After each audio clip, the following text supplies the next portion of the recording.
said, I saw you doing this number a couple times. That's what one of my other students are doing. Keep my shoulders back. Helps keep your shoulders back. So yeah, so the things we went over today, we're working on the posture. So keeping the shoulders back, you know, you bending over. At the waist. And then we're working on the rotation a little bit, trying to clear the hips. That should hopefully get you to be able to hit the ball a little farther. So you can just use those 2 drills I taught you. You know, hands back. And this is something you can do at home. You don't have to do it, Right. you know, you don't, or wherever you're at, so just stand, just rotate. You don't need to do anything. Just work on rotation. Just work on turning your hips. My wife's not gonna think I'm nuts Well, do it in the basement when she's not looking. So do those couple things. before I jump into bed. She already will anyway.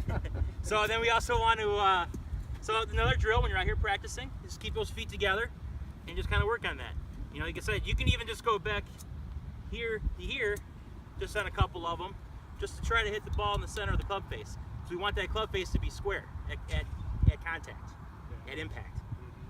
So once that goes, you just go back and forth a couple times, and you can be going back farther, as far as you can go if you want to. If you want to try to make a full swing while standing still, that'll really help you, Eric, especially on your balance. You bet. You're all over the place, so you gotta keep your body balanced.